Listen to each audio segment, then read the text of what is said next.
კეზერაშვილი სად არის ხომ არ იცით დღეს? ვის კარზე მსახურობს? ვის კარზე ეს კაცი მსახურობს ბიძინა ივანიშვილის კარზე. რა საკეთოს ხომ არ იცით? ეს კაცი დღეს აფინანსებს იმ ოპოზიციურ პარტიას, რომელიც აწყობს თანამდებობით იცით ეს? თანამდებობით ვიცი, რა თქმა უნდა. იცით რა იყო პრობლემა? აი კეზერაშვილის ნაირებს, რომ წინა ხელისუფლება ვერ გასცა ადეკვატური პასუხი, იმიტომ არის დღეს ნაციონალურ მოძრაობა ოპოზიციაში. ეს არის ქართული ხალხის სწორი არჩევანი. ბიზნესმენი კეზერაშვილი, ხო? აი ესეთი კეზერაშვილები, რომლებიც დღეს აფინანსებენ ნაციონალურ მოძრაობის განაყოფს.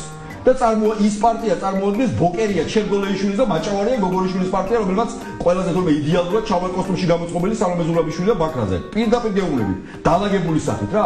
ესეთი გამყიდველი ხალხს კორუმპირებული კეზერაშვილი.